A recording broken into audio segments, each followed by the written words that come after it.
Hello, welcome to today's episode of TalkNRoll with Hawk and the Captain. Today we have all the way from Spain, the now band Bronze lead singer Mina Walkure. Mina, tell us about what's been going on with you.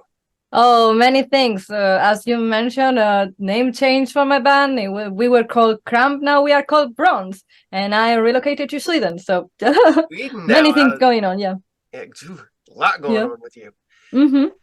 Uh, I really like your vibe with your band and stuff because it had that 1980s feel, that Doro. You come Mm-hmm. out, you guys dress the part, you play the part. It's great. I like it. It's a fun band. And so what made you change from Crump to Bronze? How many? There's no one reason. It's like a accumulation of many years and many building up reasons. So there was a time that I was like, okay, I had enough. I need to do this. And the issues before where I didn't decide a name change before is because I didn't have a proper name, because all the ideas that I had were crap, honestly. Bullshit, like the worst names that you could imagine, and so there was not a right moment to do it. But then the name Bronze appeared and it was like, oh, this is it. So yeah, it came in the perfect time. And the announcement has been quite recently, like a couple of months ago, but this has been going on for more than a year. It's been a long process, and the decision comes from back. So yeah.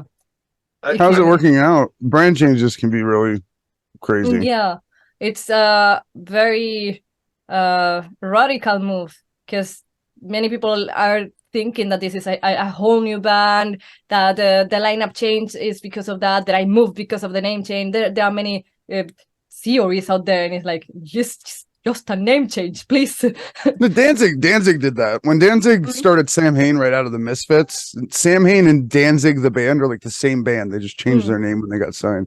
So you'll be all right. Yeah, it'll work out. I'm very happy with the name change, and so far the acceptance is amazing. So I'm full in with it. I really like the logo you got for Bronze, because that's got, like I said, yet again, a 1980s feel. It looks like something that would have been on an album set next to, while you're flipping through the records in the store back in the 80s. You've seen Bronze, and you're like, okay. Yeah, I'm so happy with the logo and the chrome treatment that it got. It's like I needed that in my life, because by the end of the use of the name Kramp, I finally got like a chrome treated of the logo, and it was too late. And I only had one chance to use it in one concert for the poster, and it was like too late. But I'm going full chrome now. There you go. Mina and I have already talked on one of my older shows, but I got it. So I got to get an update on this. Tell us how you all started. Oh, I never remember the year, because everything is cloudy, and this type of things in bands is like, oh, I find someone, but no, so it's hard to put a starting point. But we always say 2010 because so I was obsessed with forming a band, and I was dragging everyone that I knew, and it was impossible to get a lineup. And eventually I was like, hey bro, literally my brother, not a title, my brother. I was like, I need a bass player, do you want to play the bass? And he was like, yeah, Helen. He bought a bass, he started playing bass, and then we started to try to find new people to get with us. And we eventually were finding people, and things kept rolling, and some lineups, many changes, and we started doing things, playing concerts. I moved to Madrid to find new people, and it was like a more established point. People thought that we were formed around 2016, around that time, because the EP came out. But in reality, there were many years on my back working on the band. And since then, well, an EP, an album, and now a new name with new material coming this way. Nice. Now, you just said you just moved to Sweden. What inspired you to move to Sweden? The music scene, or just get out of where you were? Yes and no. I mean, it's more personal reasons, because my boyfriend is from here. So yeah. But yeah, I love this country. The metal scene is amazing, and there's so much support, and it was one of those goals anyway. So yeah, I'm very happy here. Cool. The nice part about it is that you have a really good voice. Like I said, a very retro Thank you. voice. And with the band and stuff, did you actively decide when you formed to make it kind of a retro feel, or is it just the how it became? I mean, it's my main influence. So what I was composing even before deciding the name Kramp back in the day, because I was like twitching around and trying to find, people for whatever band. I was desperate to play and sing. I was desperate, and I knew that I wanted to do heavy metal because that's my jam. And the songs came out naturally. I was not looking for a sound or another. Like, I have many other influences, of course, like classical music or whatever. And many people see that medieval feeling that I also like, and translate into the music, but everything is mixed up into that retro heavy metal that you talk about, because that's my jam. That's what I am. So yeah, it's natural. What's the band that really got you hooked? Oh, I mean, when I was a kid, Iron Maiden, of course, that was the first band that was like, wow, what is this? And I was like fully invested. Brave New World blew my mind, and yeah, since then it was damnation for me. It's a good one to get in on. Yeah, it's those Iron Maiden albums have inspired so many people, and it's and it's funny because now when I was young, everybody was inspired by Judas Priest and Iron Maiden. Now everybody's inspired by Metallica, and it's that like a 10-year gap. So now everybody. Yeah, and I don't know, Metallica has. I'm not a big fan of Metallica. Let's be honest. Oh, I'm not going to say anything. Metallica's my favorite band. I know it's like dangerous territory. I know, but my biggest inspirations are like Iron Maiden and Judas Priest, as you mentioned, Manowar. But I never got into Metallica. But like the new track of Judas Priest is kicking my brain all the time. I have it on loop playing with a Panic Attack. Yeah, it's. Yeah, I just heard that today at the gym for the first time. I'm sitting there and all of a sudden it pops up. I had to grab my phone. I'm like, "What? Oh, it's the new one." Yeah. Well, that's probably what gives your music the retro feel then. Because if you Maiden, Motorhead, and that whole new wave of British heavy metal, like that's what inspired bands like Metallica and Slayer and Megadeth. So if if your starting point is back there, it's probably gonna naturally come out like that. Yeah, but all the bands that Metallica are wearing on the t-shirt is like my inspiration. So we come from the same background, I guess, but way many years after. So, with the moving from Madrid to Sweden, are you touring now over there, or have you started touring yet? Not yet, because we've been waiting to release the name until we could release some material, because it's a bit tedious to arrange things. There are some gigs coming this way, but we are waiting until the full album is out there to fully go on the road, because that makes more sense. Also, my brother is still in Spain, so it's a bit international now, and we look so fancy. But so it's a bit more complicated to arrange gigs. So mostly during next summer, those are the gigs that we have already booked. Hopefully there are more coming this way, and hopefully soon, because I want to play live. Let's be honest, that's what I want to do. But for now, the booking is for a long time since now. Now, are you going back and redoing some of the Kramp stuff? Yes. As Bronze? Okay. Yeah, because there is one song from the early demos, like in 2010 and so on. That actually the first song that I ever wrote fully for a band. That was included on the first demo, and then included on another EP and another EP, and it never got the proper sound that it needed, or the treatment. And I was so pissed off that I was like, okay, I don't want to re-record this again. And it never got justice. And Cedric was like, this song is amazing, you should re-record it. Way before changing the name, way before moving, way before anything, because he was already involved. And I was like, you know what? Yeah, I'm going to do it. And that song is going to be there, and it's Tale of Revenge, and it's going to be on the new album. That's like the first time that I speak about it. So yeah, hot news. Exclusive, yes. Yeah, now, and it's sounding amazing. Yeah, so I'm very happy. Cool. It's nice when you can go back and take something that you've put a lot into early on and make it better. Yes.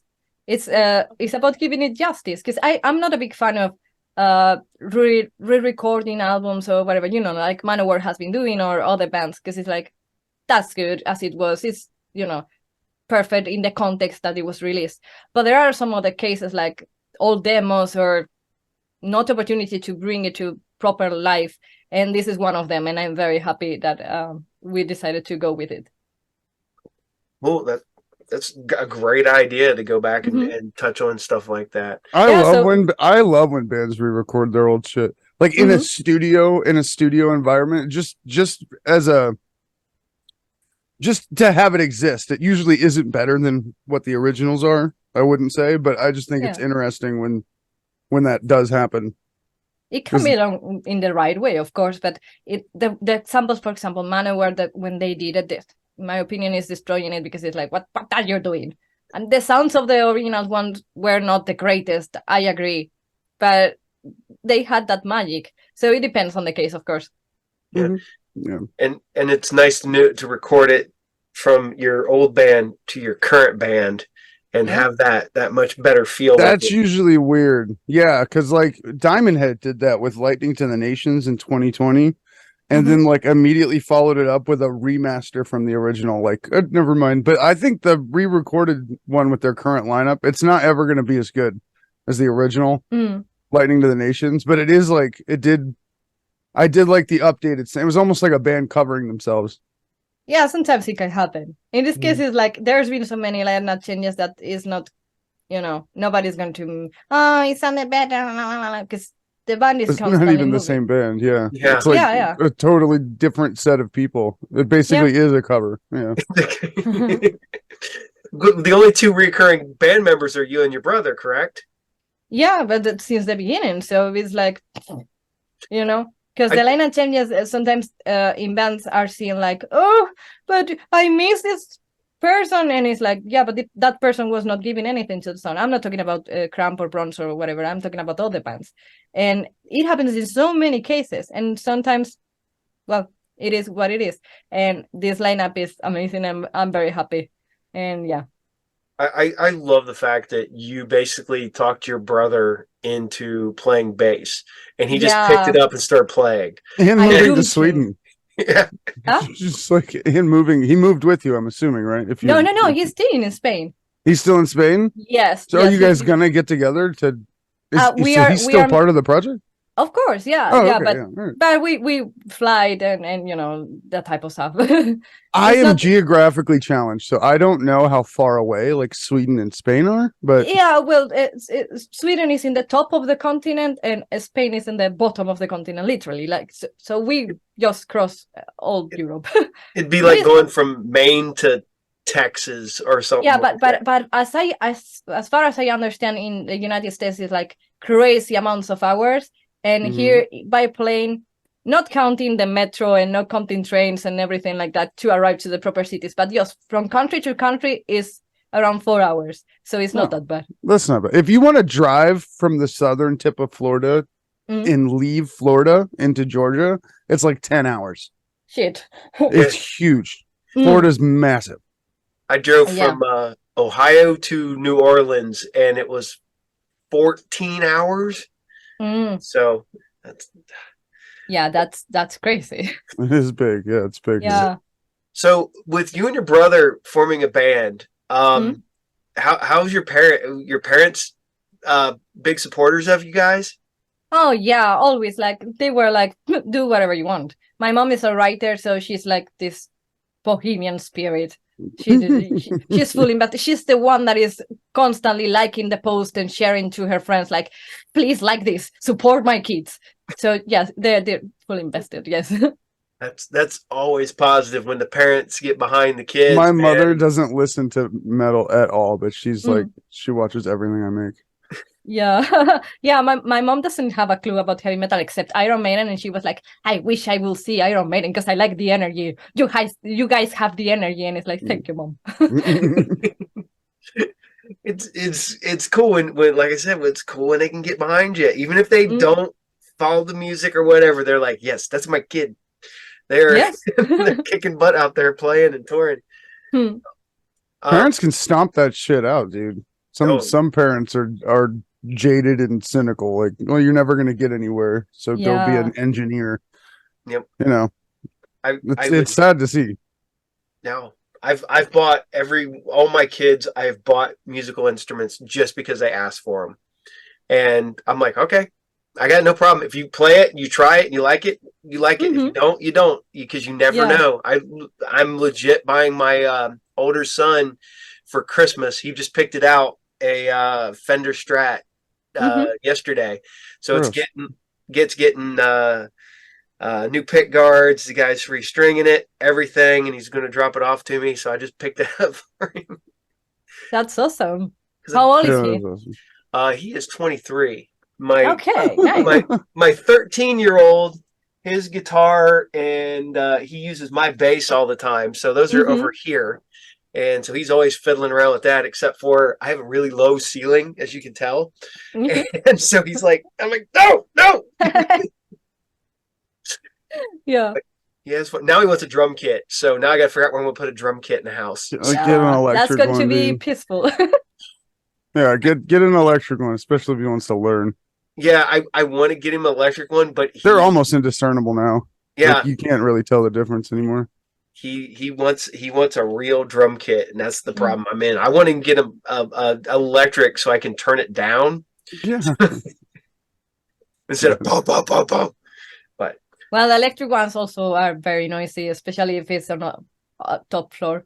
I'm warning you. But yeah, you'll be stomping on the, just hearing above you. Yeah. We had issues with the previous drummer. He was playing, and the neighbor downstairs was like, "You motherfucker!" That was always my issue too when putting a band together, and just like garage band stuff. Like, everybody's so close together in most of the places that I've ever lived that it's, you're gonna have. I did get to learn how to play the drums when I was a senior in high school because my parents lived in the middle of nowhere, Oklahoma. So I got a drum kit then, and I could play in the garage as loud as I wanted. The only people I was annoying were them. So yeah, that's cool.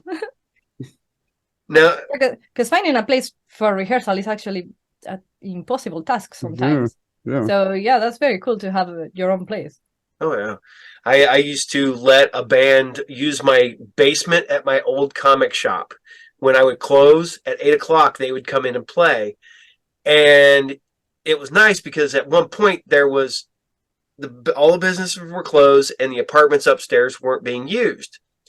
Then the apartment people started moving in, and they'd be down there playing, and it was going through my floor, my shop, up into the next thing, and they could hear it. And I was like, "Oh, okay, guys, you guys are going to take it down a notch." And yeah, that's an issue. Yeah, but that's so cool that you were letting them practice there.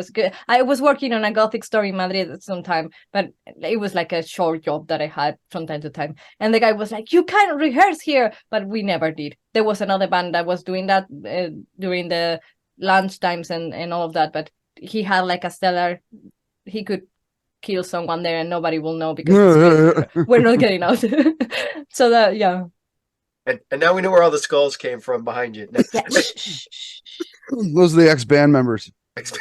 Yeah, I'm not saying anything without my lawyer in here. Awesome. You have such, we've talked a few times, but you have like a magnetic personality. Oh, thank you. That you get people to notice you. You're out there. I see you on Twitter and you're out there pushing. You're out there fronting. You're out there making sure people know about the band. And I think that's amazing that you're able to pull that off. Thank you so much. I really put my ass on it because it's my life. My band is my life, my baby, and I want to take care of it and bring it to the top as much as I can. Yeah, social media is the way to do that now, especially in between like gigging and putting together albums and being in the studio.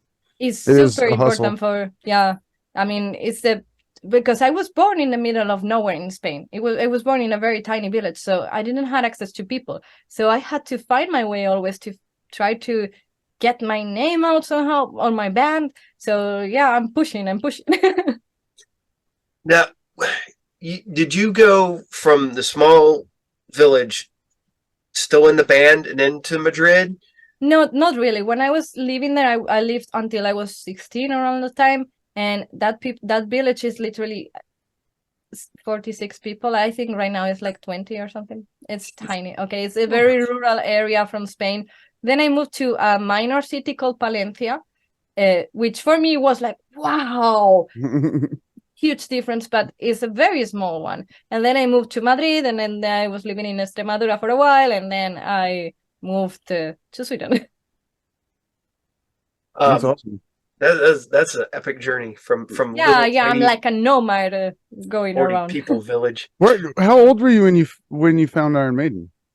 Like 14 or something like that. So you're just in this village with like 40 people listening to like Number of the Beast. That's fucking crazy. There were no people around me listening to heavy metal or anything. They didn't know anything. They were actually it's like a little. I've come to realize that it's like a little cult village, very Christian, very Catholic. So I was blasting my heavy metal with the early days of the internet, which was impossible to find because there was not even YouTube back then. Mm-hmm. And I was blasting my heavy metal, and of course that was not nice for them or for me. Oh yeah, they'll exercise your ass, bro. Yeah. Yes. It was pretty not great. So how did you find Iron Maiden out there in the middle of nowhere? Yeah, what the fuck? I have no idea how I really came to that, but I was twitching around the internet. I remember that I was starting high school back then, and there was someone that was like, "Oh, you're very dark," and he used a specific word that people used in Spain in the 80s to name the gods, siniestros, which is very niche. And I was like, what the fuck did he call me? And I was twitching on the internet, and that went on a spiral, and then I ended up on Iron Maiden, talking to people on forums and stuff like that. And I remember the first song that I heard was Blood Brothers. Someone sent me that on Messenger. It took forever to arrive. And then when I was hearing that song, I was like, okay, I'm sold. I'm in. Yeah, that makes sense. That makes so much sense now too. Was like why the coming from a place that rural, why? Yeah, I didn't have any friends. Yeah, I didn't have any friends, any influence, anything that could lead me to heavy metal or any subculture or anything. Because people, first of all, doesn't care about even pop culture or anything. They are like so. Even now, if I go there and I'm visiting, they're still locked in the 70s, maybe. I don't know. It's like they're just like fucking showing off their new washboard or something. Like a time capsule release. I'm not gonna lie. Every time you talk about your village, I think of the Wicker Man people. Yeah, that little tiny village. Yeah, you can think about it, but very appropriate with Iron Maiden, which the song is not about that. But I always thought about that. Yeah, but I yes, it's like a. I mean, it's a different way of what you can see in the movies with the Amish people and all of that. It's different, okay? But still, you get to see like, wow, these people do not evolve. They are locked in their shit, and they are going to die like that. And there's no new people. There's no young people. When there is a couple moving there, they are acting very... Was it weird? People give up. They like drive people out of there? They don't kind of. Yeah, there was... When I was a teenager, but I was not going to that school near on the other village, there was a couple that moved there with 4 kids.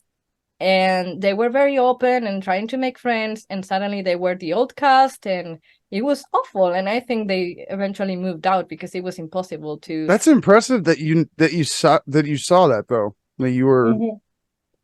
Yeah, that you grew up in it and still broke out of it. That's I mean, my mom was the weird one on that village. She was always getting on because she was born there, but she was always the one that brought culture, the one that wanted to write, the one that was going to another city to do radio shows. So it was more open minded, and my grandpa was also supportive for her. So that opened many things, because if I was growing up in another family on that village, that would be different, because there were like 7 kids besides us, and no, I can see them now if I'm stalking on Facebook or whatever, and it's like, wow, you're no. Dodged a bullet. Yeah. So you had to go to the next village to go to school, and how many kids did you go to school with? Okay, so in my village were like 7. When at the beginning were 14. That's a flash. And then there were like 7 or so because the other ones were older. We went up to 12 years. So that school was a rare case because it had like 2 years of high school because they were forcing it.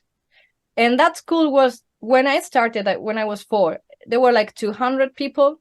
And when I ended up, there were less than 100 people. It was tiny. So people aren't having kids? No, that the weird thing about the other village where I was going to school is that there was not many birds, but some rare thing was happening, and there were many twins and triplets, which was something. Yeah, like in my class there were 2 sets of twins, and we were like 20 something, and it's like what?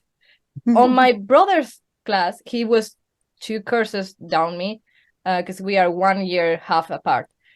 There were another 2 sets of twins. And it's like, why? What's on the water? Bro, yeah, I was about to say, there's some in that Spanish water out there, bro. Yeah. But that was only on that village. It was very weird, very creepy. It's like I expect someone to go and investigate that shit. And then for high school, I had to go to a different village. And that was to finish the well. 2 years. So you did 2 years in the one village and then the other 2 in the. Yeah, I went. I don't know how it works out there. In reality, I went from 4 years to 12, like 8 years in total, to that first village that was 1,000 people around that of population. Then I went 2 courses on another village because I failed one level and I had to repeat.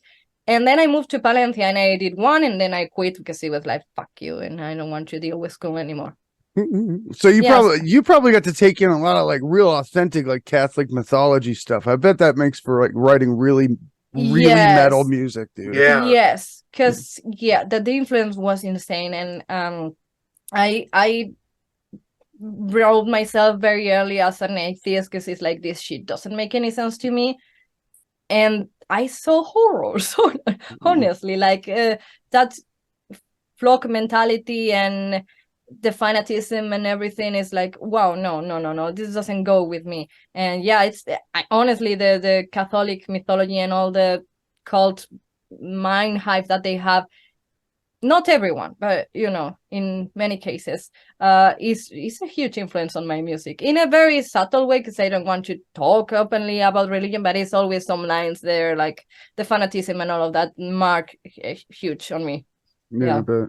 Yeah, there's got to be a dark opening for your life to spawn out of this little tiny village that's really that dark that they kind of keep to themselves. And well, when people are in numbers that small, they revert to like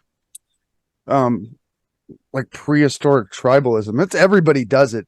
Everybody does it for something. We're all fanatical about something. It's just when people do it about religion, it gets a little scary. I think that place that in other places similar is so small and so closed that they don't have anything to hold on. So that was easy because religion was very big, and in the 90s still was very important in Spain. Now I think mostly in the cities is very open-minded compared to what I grew up with. But there are many rural places that still locked in that Catholic, and it's like, wow, it's like a time capsule for sure. Yeah, they build walls to the culture of the rest of the world. Yes, and they can evolve in other ways. Maybe they get internet on their houses, maybe. but in other areas, they are going to church every Sunday and going cultish about it and shit like that. And that's not damaging, but the problem is the fanatic approach and the violence that they imply on the acts, because that's yeah. So, you said your brother's a year and a half younger than you. Did you get him into metal, or did he find it? Oh yeah, of course. Yeah. I was the one that was like, hey. yeah. We grew up very close to each other. But during my teenage years, I was like, these albums, and obviously I was blasting my music, even because I was living with my grandpas, and they already knew the songs, and so everyone in my house was into metal without really wanting it. So my brother was into any punk rock from the same era? Because like punk was really big at the same time. I mean, I was the first things that I was discovering were more like goth rock and that type of stuff. Because that kid in school called me Siniestra, and so I was and I was getting into that, and then closely heavy metal, and I got into some punk, but mostly the classical stuff like Ramones and stuff like that. That's my jam, and some I don't get too goth. new either. Yeah, but the pop punk that was trendy back then, I was never into that. No, I was the same. I didn't like any of the music that was popular when I was in high school. Yeah. I was not about it. Yeah, it was very hard to find anything. So thanks to the internet, and back then it was pretty hard because the internet was slow as fuck. Being born. Yeah. So you had to like go like actually like journey forth to go find music. Yes. It was. I remember because back then there were many Finnish bands that were big. Even if I was not fully into them, but I wanted to discover anything that I could. And I remember there was one band called End of something. I don't even remember the name, but I was trying everything to find it, and there were no Google Translate or anything. So I was going to Finnish pages that were in Finnish, and I was trying to grab photographs or hear demos and shit like that. And it was like, I don't know what is going on. I don't have a clue about Finnish. Did you have any like physical physical media? Or record stores, for lack of a better term. Like I had FYE in the mall. Yeah, it was very hard. I remember that I was very lucky to get a compilation of Ramones, basically of 3 CDs on that city mall, but there was no much access except some years later there was some Manowar, which was a surprise, and I have some stories about that album because it was like a weird edition. And then there were a bit of AC/DC and maybe and I managed to get A Matter of Life and Death by Iron Maiden on the mall, and I was like, what's going on? I was so surprised because there was some classic rock and some basics, but it was very hard to find. So when I was getting CDs, because I was craving for physical editions, I was ordering online because eBay was burning back then. So I was like gambling without knowing the bands and putting my little money, like €1 or stuff like that, and getting whatever I could. And sometimes it was good and sometimes it was toxic. I remember similar days like that back when I was a kid, because we'd go to it was before it was FYE, it was Record Town locally. And I got lucky because the manager knew me, because I'd go in there, buy every Friday when I got my check, I'd go find a new cassette or, find a new band. And he's like, man, he goes, you're always trying these bands. He goes, I get an X amount of like write-off I can do. And he goes, grab a couple cassettes and try them out. And he goes, I can write them off as stolen. And I'm like, okay. So, and then one day he's like, hey, he goes, I got to clean out the back room. He goes, we got all the like screener demos or stuff like that in the back. He goes, have at it. So I come out and I got my hands full of all these different bands that I've like tried out.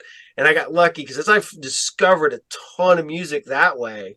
Yeah. And now you can just go on the internet and be like, I want to try, stoner metal. And it's like, you're like, listen to all those. You couldn't do that back then.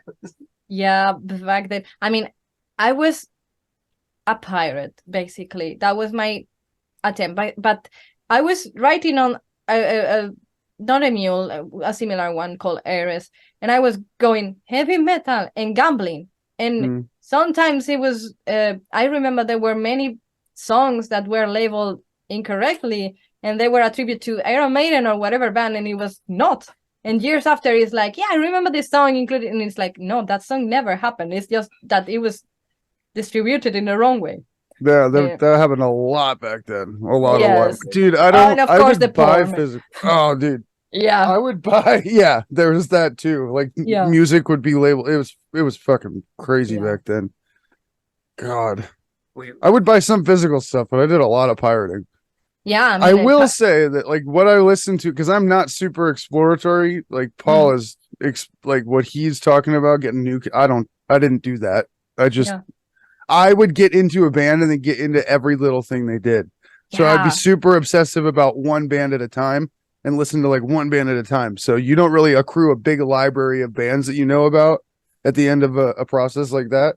But yeah, you'd get a lot of like Corrosion of Conformity labeled as Metallica, and Yeah. that happened a lot.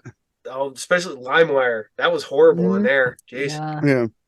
The The virus. And Oh. I could only connect myself to the internet like 1 hour per day or something like that, because we had like limited access, and it was slow as fuck because that village was isolated, so there was no great connection, and it took like 3 weeks to get a snip of a song, and then it's like, I hate this song, fuck it. And you wasted all that time and effort. Yeah, it was such a mission then. So yeah, when people complain nowadays, it's like, fuck you! You have Bandcamp, you have Spotify, you have YouTube, you have everything on your access. What are you talking about, kid? Yeah, even I was able to like. It would take forever, but you'd start the download and then like go to bed and keep checking it when you woke up, and then at least I had, you know, it was like next day kind of stuff. Yeah, but it was a little bit like ordering something and waiting for it to ship. Because you had to hope it was the right one. You had to hope it was right. Yeah. Yeah. They had a bad habit of you'd be right in the middle of a really good song, and then they'd put like the ads or something in there so that you can't audio watermark. Yes, like I remember. Oh, I remember. I have flashes from Vietnam right now, because I remember exactly. I was listening to Nightwish back in the day and the album Nemo, and there were the fucking watermark or whatever it's called popping out. And if I listen to those songs now, I expect the fucking guy like, you are listening to I Wish I Had an Angel, blah blah blah blah blah, and fuck you. Dude, I had Are You Dead Yet by Children of Bodom. I had that physically, but I bought it at Walmart. And when I got it home, it was like Walmart doesn't sell, or didn't then, I don't know what they do now, but they didn't sell explicit music. So if the music had bad words in it, it would be censored. So in a lot of the tracks, there are bad words, but instead of like muting the bad word, it would beep, and it was fucking crazy. So like, all the fucking song, because that was awful. We ruined everything. I was like, why would you beep this out? Like, who beeps out a song? Yeah, like it's a constant beep on Children of Bodom or about like that. Yeah, basically. They were fucking cursing all the time. Yeah. It was nuts. Well, a lot of this, you know, Walmart, because Walmart, I think, only does vinyl now. I don't think they do CDs at all. They got CDs, right? Right? I don't know. I haven't looked for CDs at Walmart in forever. I haven't either. And the worst part about it is I don't think I bought, I think, 2 CDs since the FYE went out of our mall. And the only reason I'd buy CDs then was because I'd go in there and they'd be liquidated and I'd give them a shot. So you go get a used CD and you're like, it's $1.99. I'm going to try this band. And then I found Anthrax's Sound of White Noise at a Dollar Tree when I was in high school. I got it for $1. Yeah. Yep, I remember now that. I just order everything on Amazon. Yeah. I ordered an Anthrax t-shirt this morning on Amazon because I realized I didn't have one. I was like, I either order them from the websites or Amazon or pick them up at shows. Dude, I ordered a bunch of really sick t-shirts from Dimebag Darrell's merch site. Like, those are, I got one that showed up. It's awesome. And then I ordered 2 more like a couple days ago. So, but I just had to yell at, I went and seen a concert on Tuesday of this week, and I was talking to the lead singer on Instagram, and I was like, hey, do me a quick favor next time you tour. I was like, buy extra large t-shirts. I think they had one shirt that was extra large, and it was this style that I'm wearing right now. And he's like, I'm sorry, I'll make sure we have them next time. Yeah, it's very hard to calculate the sizes. I'm right now making my own screen print t-shirts, and it's always like, oh, but have you this size? And it's like, last time it didn't sold out well, so I didn't get as many. And it's a gamble. Yeah, I've stuck mostly to print on demand services, but it's kind of like weird to do that. I would imagine I wouldn't know what to get. Like, it's like, you don't know, hey fans, how fucking fat are you? You know what I mean? Like, you don't know. Yeah. But It's a gamble, and sometimes you have to eat the sizes because you are ordering too many small sizes and the other one did well. And yeah, but the print on demand is something that gives my curiosity, but I never got into that because I need to try them. Yeah, you're To- you're doing it right for sure. Because the print on demand services that I have used have been serviceable. They're decent Mhm. enough. But then I think typically how it will work is they will pay you, like the customer will pay you all of the money. So say Yeah. the t-shirt's $25. They'll Mhm. pay you the $25 and then you have to pay the print on demand service. So Yeah. it looks like at the end of it in taxes, it'll look like you got all of the money from the t-shirts and Mm, then it just so I stopped. I didn't have it for very long. yeah, that sounds a bit fucked up.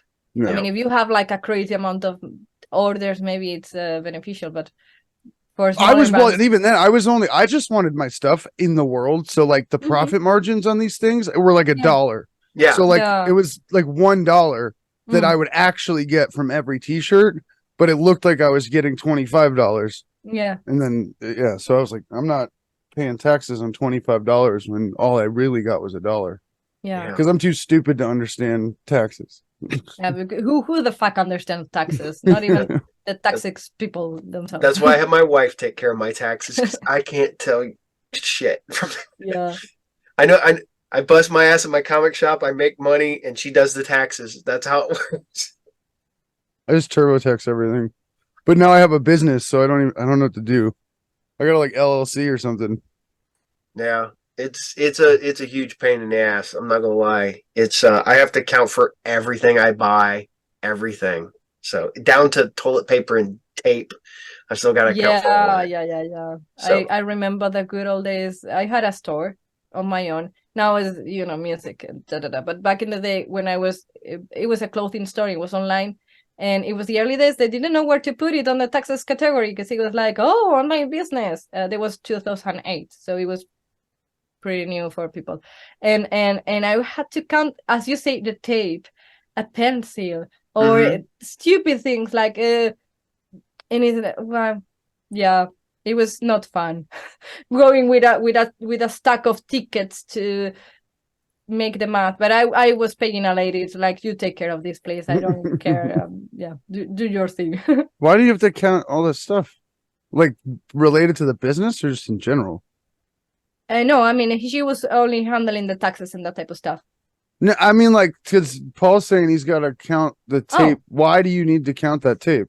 Because you got to count for every expenses that's spent for my shop has to go in because to it get goes as many towards, breaks as you can. Yeah, Yeah, because so you they get as many return the breaks as you money. can. Yeah, Okay. I do pretty good at the shop, and to keep it so that I don't have to pay a ton of taxes every year, you have to make sure you account for everything. I account for food sometimes. I account for tape. I account for trips, gas, storage, I internet. never get receipts. Never. You make sure when you have a business, you keep everything. Yeah. The HawKNLoaD thing has been kind of like a gradient of personal into a business thing, and it's more business now, and it is costing and making some money. So I gotta figure that out before I screw myself. Yep, you better check and make sure. Now, Mina, we talked last time. You make all your costumes and clothes. Yeah, so you do. Yes. Do you ever sell your stuff? Like, do you make stuff for people online? Not nowadays. I used to do that in the past, but now I'm more occupied with, because I want to go full with music. So I rarely take like artworks for commissions anymore. I used to do that. If the project is interesting or something like that, or we spoke before, yeah, maybe, and graphics as well and clothes as well. But right now I'm like working for my band and for my boyfriend's band as well, and that's it. But yeah, if I get an interest, like something that is interesting for me, I may consider that. So hit me up, people. You know where to find me.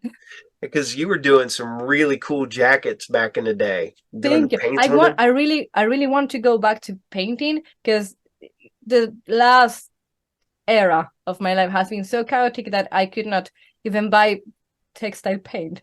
And I really want to do that because some of the old jackets that I painted were on fox leather, like some jackets that I was getting on secondhand stores or whatever, and they were falling apart, and I'm very sad about it because I put some time there, and I want to recreate some of those jackets in proper leather jackets, and I want to get back to that and do something for me. And also a bronze jacket, I has that on projects as well.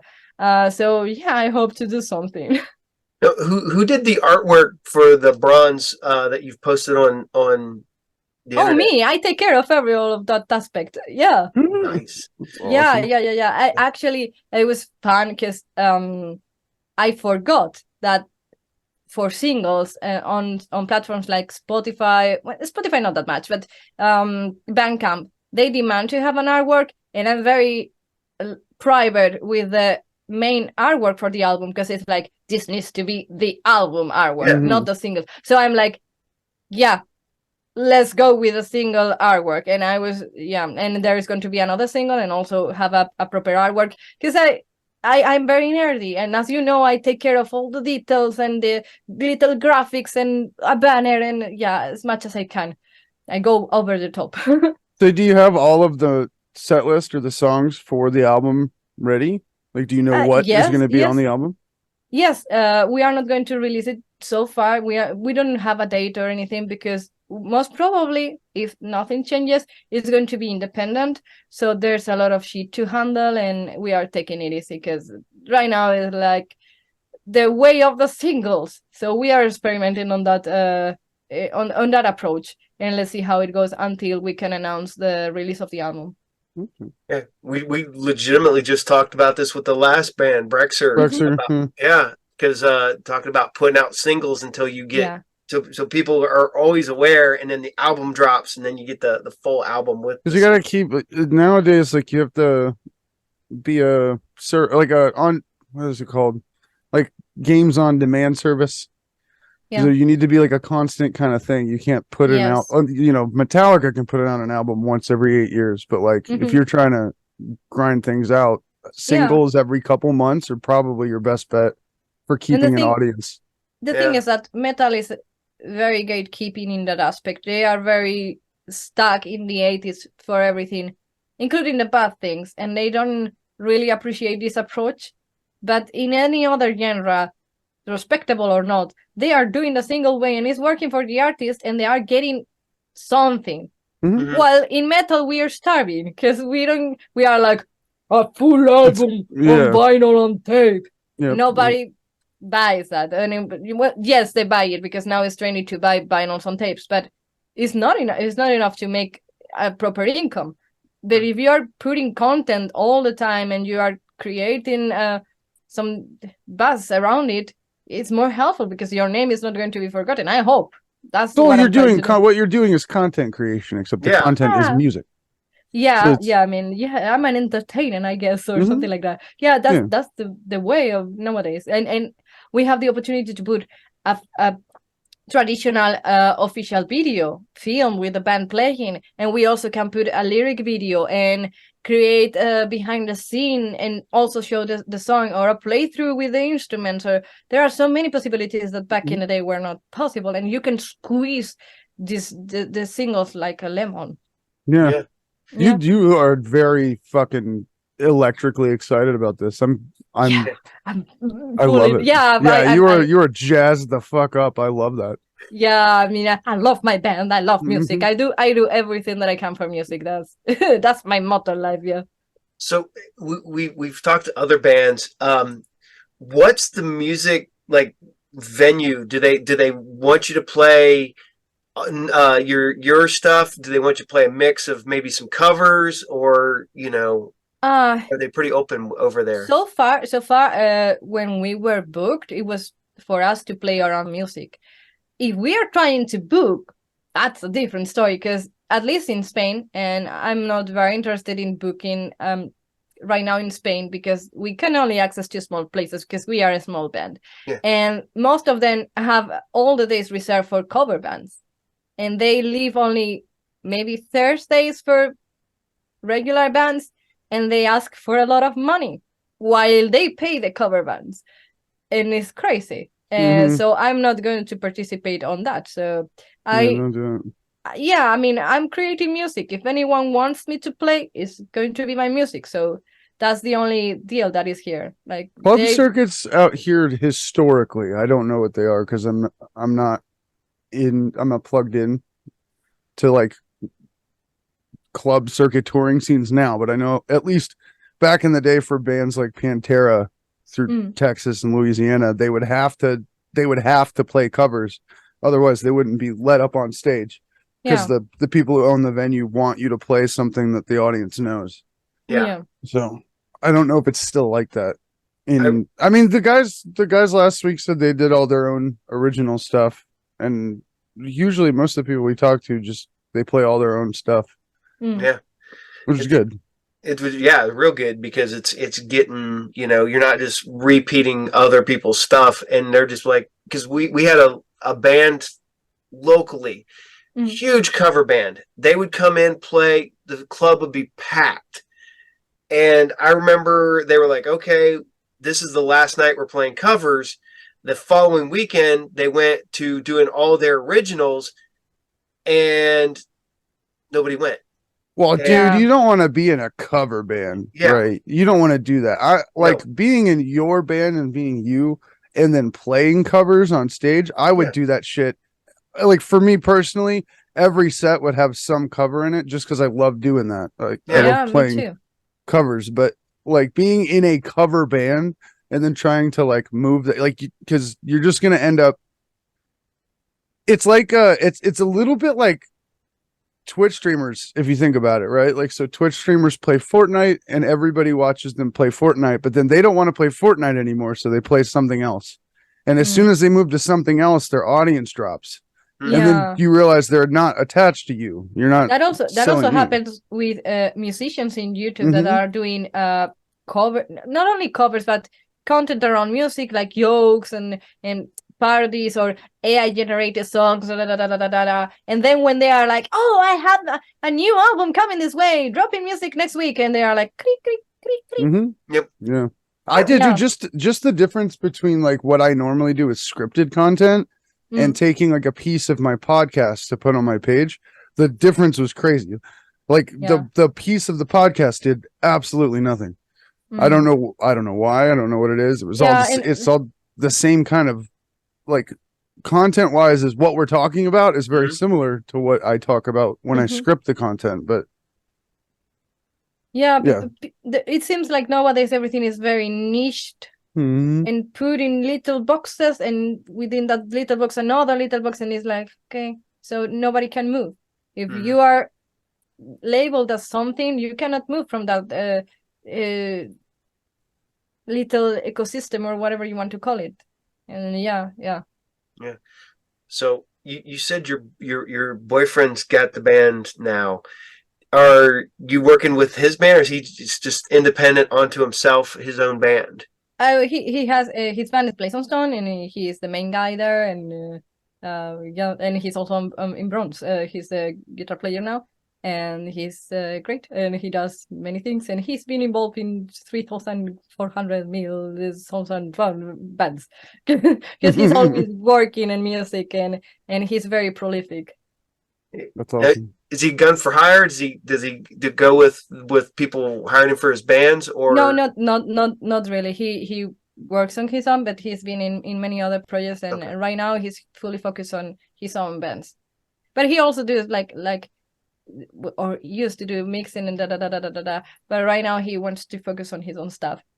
So okay, this is what I've been asking people. Where do you want to be? Like, what do you want your band to be up to a year from now? 1 year. Oh, I want to be everywhere and play everywhere, but I that's my only. I don't want like this stage or this other stage. I want to go everywhere and get my music out there and keep playing. The only thing that I really want is to be able to work on my music, put up my music on my own terms, and put it out and play live. That's what I want to do. It's pretty easy for you to move around Europe, right? Like there's no quite easy. There's no let's issue be honest. Compared to what I know about the United States, moving inside Europe is quite easy. Yes. Okay. Yeah.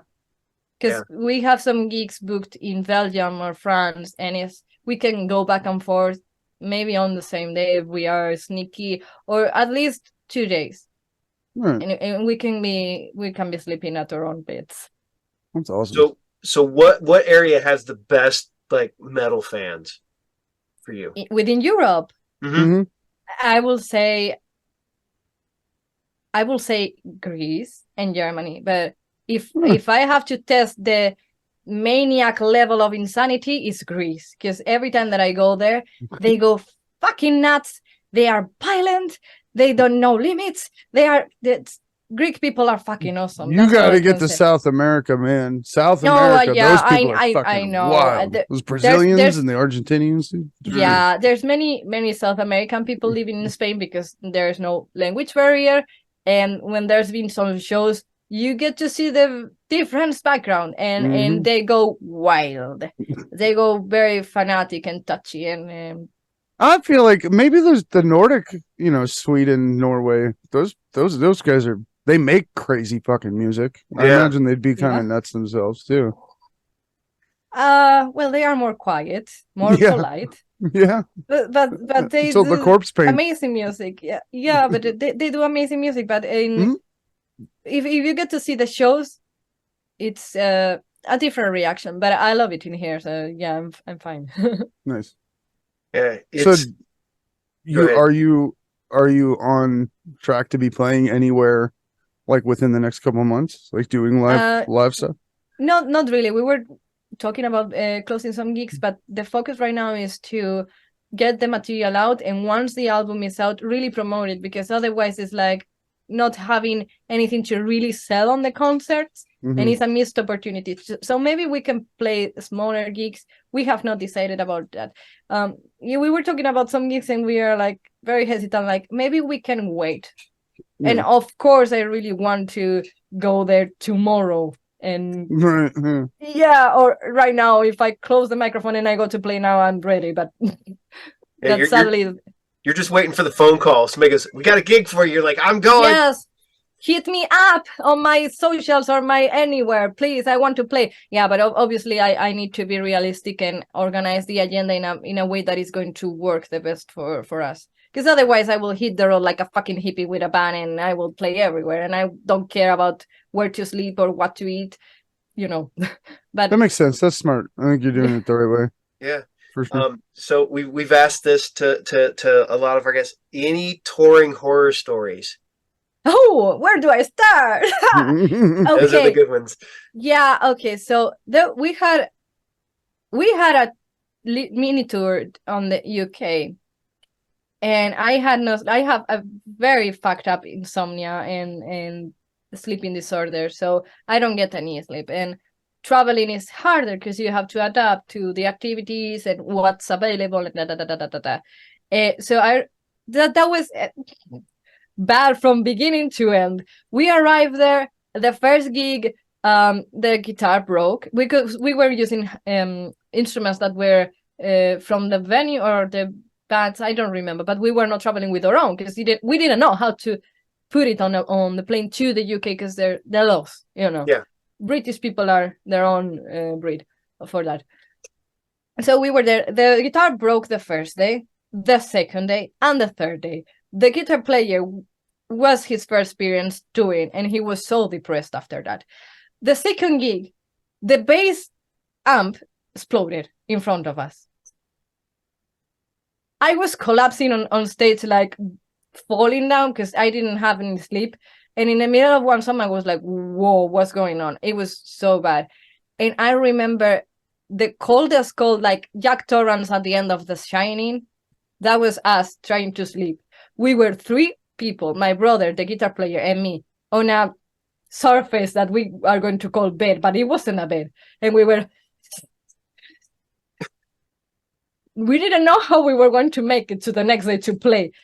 The humidity everywhere, the insanity, the mold, it was so nasty. And we were like, can we get a blanket? And they were like, oh, you're fine. And he's like, no, we need a blanket. Oh, yeah, you're fine. And he's like, the cartel put you on tour? Like, who organized your tour? I know. They are lovely, but that was a fucking mess. And we didn't get a blanket. So we were with our jackets, and the guys didn't understand, and it's like, you speak English. What? It's not that hard. A fucking blanket, please. But they were like, this is fine. It was not. It was awful. But it was an experience. Can you believe it? We were eating chicken in the middle of the road and sitting on the street. So, yeah.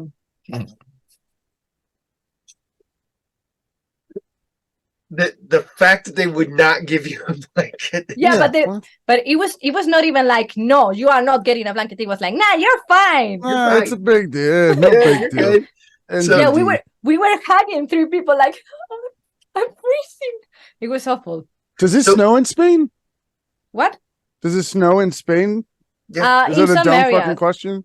in some areas there's snow and yeah, but What's like a normal winter cold for where you grew up? depending when I grew up, where I grew up, it could go to -6 degrees or something, and snow, but not that much, but it's a very cold area for Spanish standards, because it's the north. In Madrid, it can go either very hot or super cold out of nowhere, and winter storms and but the south is completely like, what? Summer. So Spain is very chaotic on that aspect. But where I grew up, it was cold. So I'm very used to the cold, and I'm not having a bad time in Sweden. So that gives you an example. But that night in Glasgow, I will never forget. I was gonna say, because it might be like the United States. I have friends that are from Florida, and they come up here to Ohio, and it's like, oh, it's 50. It's so cold, and I'm Get like, the fuck out of here, dude. Yeah, I'm it's telling you, warm, I man. grew up in Florida. I'm an expert. I spent the first 20 years of my life in the state of Florida. I'm in Pennsylvania now, so me and Paul are basically in the same spot. Yep. And I love the cold. I'm done sweating, but there is something to be said about, like, if 40, 50 degrees in the state of Florida and 50 degrees here is not the same thing. They're not the No. same. They feel wildly different. Yeah, that's another thing. Obviously, I'm talking Celsius here because I'm Spanish. But I noticed that when people are complaining about certain temperature, it's like, yeah, wait for it when it's cold, dry on your bones. Like I have a story, because there wasn't that much snow usually, but it's super, super cold, and I have these earrings here, and I have them since I was a teenager. And one day I was going to that high school on the other village, and I was waking up at 7 in the morning, and I was waiting for the bus, and it was snowing. The bus didn't come because who will fucking drive? But I was waiting like, and this froze, and I thought that I had to amputate this or something, because it was frozen, and it was so fucking painful on my ear. And and the temperature wasn't that low, but compared to other places, that was insane. The humidity does something. So Yeah. it does something to it, because like even here, it's fall weather right now, and it's chilly, like it's cold because we've been used to the summer. But by March, when it is this temperature again in March, I'll be walking around with like a t-shirt on. Yep. Yes, it hits different. Yeah. I had to bust out a jacket the other day. It went from 90 to 49 in a day. Yeah. And it was like, oh, it was miserable. I was like, I had the doors all open, the fans going, and then the next day I had to turn the heat on because I was cold. Damn No, it. I haven't turned the heat on yet, but I love the cold. I always have this hoodie on, like in anything you see me in, a hoodie. And I've had the window open since it hit 50 degrees, and I still have the AC on. Like, I keep it in this house. This house probably stays somewhere between like 50 and 60 degrees all winter long. And then in the summer, it's like, I love it. I love it. So Torin, and you said it's pretty open. Do you ever have any issues going from country to country? Like, just within the European Union? No, no, there's no. Yeah, she's EU. She's not. Yeah. Like, Brexit doesn't mean shit to her. yeah. No, Brexit. Yeah, that's another thing, because they doesn't belong to the European Union anymore. Like they are on their own. But that was just before they joined the Brexit thing. So we were flying there, and we were like, what is going on? It was right before, so we were lucky. But right now, I don't even bother. I have the passport. I got the passport a couple of months ago, just in case, because you never know. But I don't really want to bother because it's a pain in the ass. And I know that many bands are having issues. The bands that are coming from the UK to the rest of Europe doesn't seem to have that many issues. But the bands that are traveling to the UK, that's another story. And honestly, I don't want to have a headache. Yeah, no, they're like, they want to keep people out, not keep people in. Yes. And the fact that you have the rest of Europe to tour, you come see us. You'll come across and come see us over here. So yeah. I mean, it's very easy to go to any other country, and we are very lucky in the metal scene within Europe because when you cannot go to Germany, you can go to Belgium or any other country, and you have a place to play. So we are not running out of options. If I want to be adventurous and have a real headache, then I may want to go on my own to the UK and try to plan something. But otherwise, if there's a promoter that is brave enough, go ahead. I'm ready. But otherwise, I'm not going to book anything myself. Dude, apparently they're making us get like special IDs. I didn't know this, but like, because I've never had a passport before. I just have my driver's license. But like, in order to fly, I'm going to have this like special version of a license called a real ID. And I don't know what that is or why I need it, but I got a feeling that I'm going to procrastinate on that way too long. Yeah. I am. I should have got it in June and I held off. And what the fuck is it? It's like a state passport? Like they're telling me. No, it's also so you can't fly at all without one. It's to make it so that it's easier for you to go to Canada and Mexico now too. It's without a passport, because there for a while we had to have because I think you can have it or a passport. I think the passport might suffice for that, but they're not just taking your driver's license to let you fly anymore. Well, I don't fucking go anywhere, so it sounds like a pain in the ass, honestly. Yeah, it's weird. Yeah, the wife. I didn't know anything about it. Like I'd not like anytime I go to renew my license or do anything with like my car registration, I see the little "Are you here for a real ID?" and I'm like, no, I don't know what that is. But I had no idea what it was or that we had to have it. Yeah, it says that the next time I go, I'm going to have to get it. I don't have a choice. I do believe I'm getting to the point where I am going to start traveling for stuff. If you want me to MC your venue, give me a call. But so I'm going to have to do it. Sorry, I don't know why I don't know why I went off about that. So, with you guys putting together the new album coming out, and you don't have any plans to do anything anytime soon. No, like one-off dates or anything somewhere, or a. Well, she's saying if anybody wants them, she'll do it. Yeah. The plan is to, the plan is to. Are you guys build gonna up do like the fan base, like an album release party or anything like that? I don't think so, because since we are international and I don't know, maybe we put like a little gig or something like that, but I don't know, because when I was in Madrid, there was like a little heavy metal club that I was thinking about making a party or something like that, but let's be honest, it's not worth it. So I don't know, I will think about it, but more oriented to the worldwide reception instead of locally. No, you're doing it. I think she's doing it. Yeah, because I focus mostly on the internet. Honestly. That's smart. That is, that's where because our fans are scattered everywhere. If you see the statistics of our playings or whatever, it's not like we can go to this city and fill a place with 100 people. Let's be honest, they are scattered everywhere. So my promotion is mostly focused on the internet. How many singles are you looking to release from the album prior to the album being released? The idea is 2, but I have 4 chosen with video ideas. But I don't know. We have not decided. So 2 minimum, 4 maximum. But let's see how it goes. Nice. Cool. Oh, that's awesome. Well, I love having you on the show. You're Thank you. such a uh, I love how yeah. she is like fucking amped up for this shit. Yeah, she's electric. Dude. She's I love it.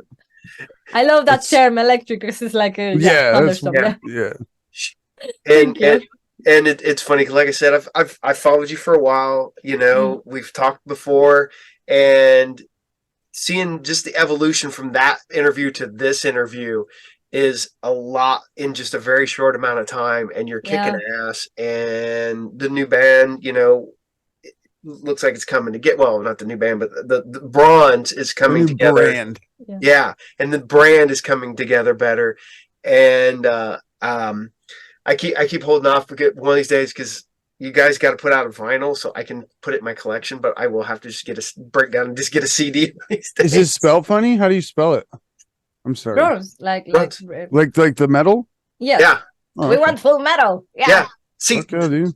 surprisingly, How fucking lucky am I to get that name? Because it was Yeah, free. no kidding. That's Yeah, why I that asked was you. what I was That's saying. why I Yeah. asked you if it was spelled funny. I would have assumed. No. It's like the word, and it's like because I have like an epiphany. Let's call it like that. I was giving up on the name change or anything, because around the previous weeks to finding the name of Robs, I was obsessed, because we had some issues and stuff, and I was obsessed trying to find names, and I was coming up with the worst names ever. It was so fucking awful. I wish I had the list. And I was like, okay, I'm sure we got some of those. Yeah, they were very bad. And then the word bronze appeared on my computer randomly, and I was like, wait a minute, I'm going to check. And it was free. So I was talking with professionals to check if please it was free, and it was free. So I made it my own, and I'm very lucky because it's an obvious choice, I will say, because it's a fucking metal element and all of that too. Yeah. I gotta ask, what was the worst name you came up with before you came up with I cannot remember, like trauma erasing memories, because I had I will have to check my chat, because back then I was like, hey, what do you think about these names? And I was sending lists, and my brother, for example, was like, please, no, they were so bad. Yeah. So what was the name of your first band that you ever put together? Because the rest of the bands were nameless. The first one was Kramp. Oh. Yeah. Because I was going from band to band. We were going from band to band, and we never got to the point of putting a name.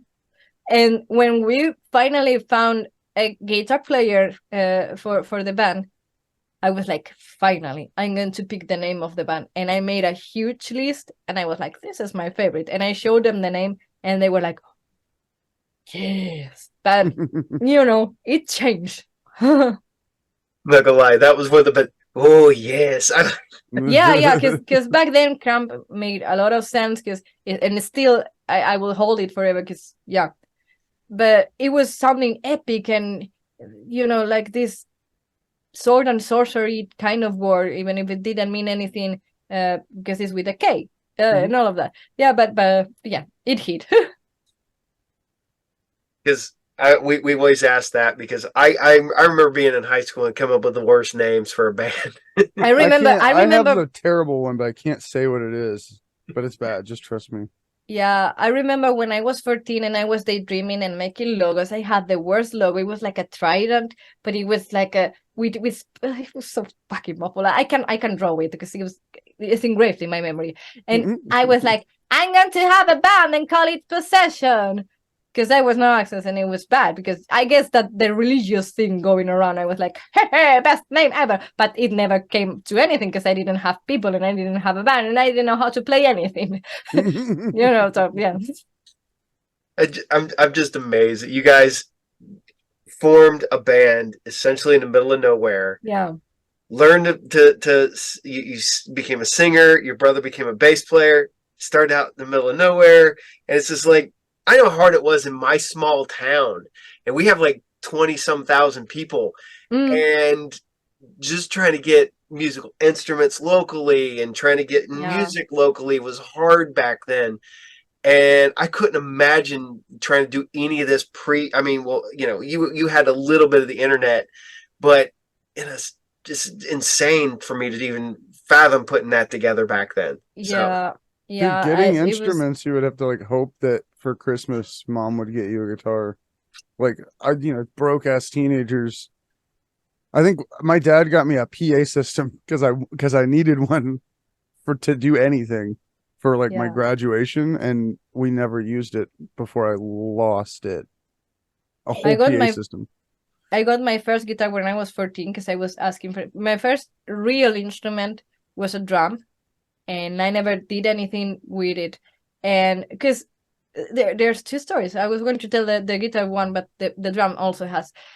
I only bought the drum, not cymbals, nor anything, because my parents could not afford that, and we didn't know if that was important or not. So I only had the drum kit, and I was boom, boom, and I was so shy, and I didn't do anything. And eventually I got the cymbals and all of that, and I was like, I don't know what I'm doing because I don't have guidance. I didn't know where to find how to play the fucking drum, so I never did anything. Eventually, the same year, by the end of the year, they got me a guitar. It was one of those courses that were on the mail, and they were sending me the test, and I was doing the test, but they only had the Beatles songs in every fucking lesson, and I was like, fuck you. And I gave up. I gave up on that. And the thing is that I was trying to learn myself with the guitar, twitching around, and one string broke, and I didn't know how to change it.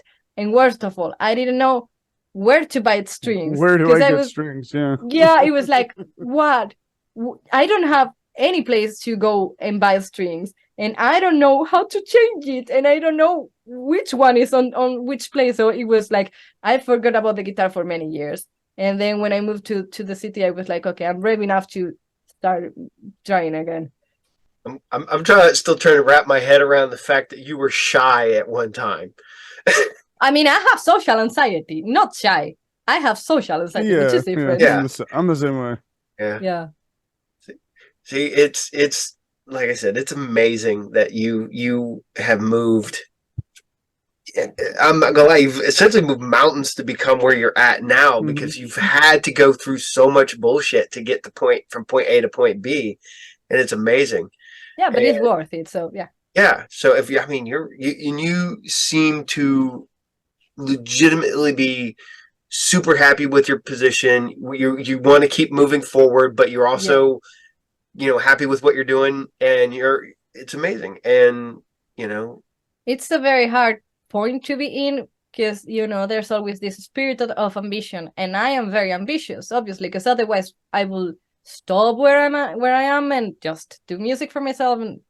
But I want to move forward. But it's very hard to find a balance with to keep moving forward and still be happy and proud of what you have and what you're doing and what you're achieving at the moment, and not be like, oh, but other bands have more or stuff. Like it's a hard process, but I'm very happy and safe, I will say, on my mindset. So yeah, a long journey as well. So I forgot to ask you earlier. So what are you listening to currently? Right now today I was blasting Omen. Oh, what a surprise, a new band. No, it's not. I've been blasting Omen since forever. And one band that caught my attention recently is Helm's Deep, another band called Helm's Deep, but the album was very interesting, and I was giving a try the other day. Cool. It's always nice when you can find something new. I just found a band recently, and I'm like, oh, this is cool. It's a new band. And I'm looking back and I'm like, oh, they've been around since 1999. Yeah, okay, that happens way too much. So, we're gonna wrap it up. I don't want to waste more of your day, but you know that I'm always happy to be here. So yeah, and we'll bring you back. You're such a fun guest to have. We will definitely have you back. Can you tell people where you can find you and Bronze at online? Yeah, you can find me, Mina Walkure, on any social media, and Bronze as well. But the fucking Facebook platform sucks.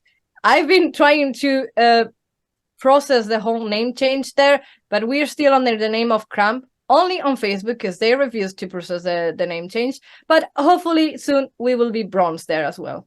Heavy metal, you can find it, and yeah, if you don't find it like that, you can type Realm of the Damned, which is the new single, and you can check it out on YouTube, Spotify, Amazon, and whatever platform, and Bandcamp.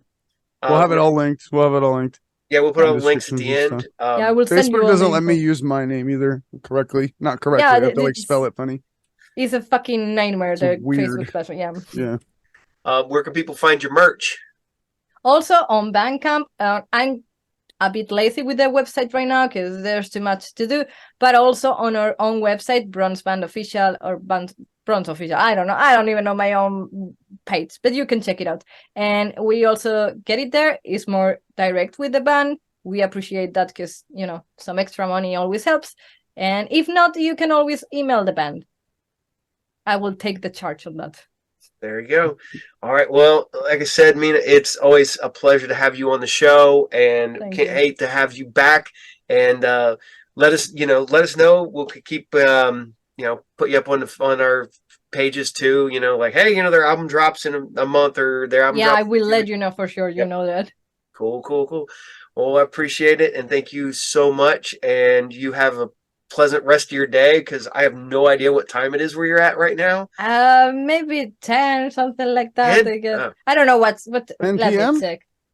Yeah, 9:20 right now. 9:10. You're 6 hours ahead of us. Yeah, so. I was checking on Google, and there was one page saying that the difference was like at 9 and then another at 8, and so I was like, I will wait until he tells me.